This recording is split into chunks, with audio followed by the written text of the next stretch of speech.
Capital city అనేది ఎక్కడన్నా పెట్టండి, కానీ పెట్టే చోట కనీసం 30,000 ఎకరాలన్నా ఉన్న చోట పెట్టండి. విజయవాడలో క్యాపిటల్ సిటీని పెట్టడం మనస్ఫూర్తిగా మేము ఆహ్వానిస్తున్నాం.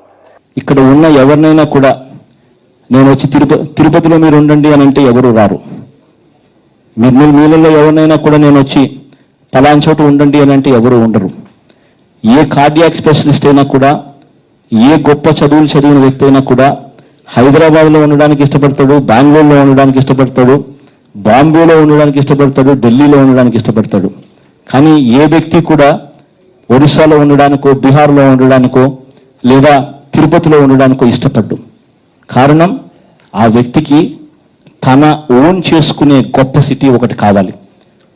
ఆ సిటీలో గొప్ప గొప్ప స్కూల్స్ ఉండాలి, గొప్ప గొప్ప యూనివర్సిటీస్ ఉండాలి, గొప్ప గొప్ప కాలేజీలు ఉండాలి, గొప్ప గొప్ప సోషల్ ఇన్ఫ్రాస్ట్రక్చర్, మాల్స్, ఇంకా తాను అట్రాక్ట్ కాదగ్గ అన్ని ఫెసిలిటీస్ దాంట్లో ఉంటేనే ఆ వ్యక్తి వచ్చి అక్కడ ఉండగలుగుతాడు. ఆ సిటీని క్రియేట్ చేయకపోతే చదువుకున్న యువకుడు ఎవరూ కూడా రాష్ట్రంలో నిలబడ్డు. చదువుకున్న ప్రతి యువకుడు మన రాష్ట్రంలో నిలబడాలి అంటే, అక్కడే ఉండాలి అని అంటే ఇటువంటి గొప్ప సిటీ అవసరం. సౌత్ ఆఫ్రికా లాంటి దేశం చూస్తే దానికి 3 క్యాపిటల్స్ ఉన్నాయి. మనం కూడా మారాలి. బహుశా ఇక్కడ లెజిస్లేచర్ క్యాపిటల్ పెట్టచ్చు, ఇక్కడే అసెంబ్లీ పెట్టచ్చు, విశాఖపట్నంలో ఎగ్జిక్యూటివ్ క్యాపిటల్ పెట్టచ్చు, యంత్రాంగం అంతా అక్కడి నుంచి పనిచేయడం మొదలు పెట్టచ్చు, కర్నూలులో హైకోర్టు పెట్టచ్చు.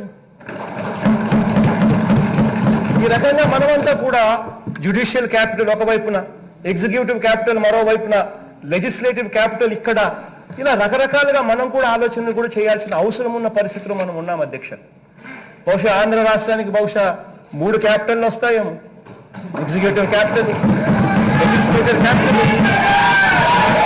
జ్యుడిషియల్ క్యాపిటల్, 3 క్యాపిటల్ కూడా రావాల్సిన పరిస్థితి కనిపిస్తా ఉంది అధ్యక్ష.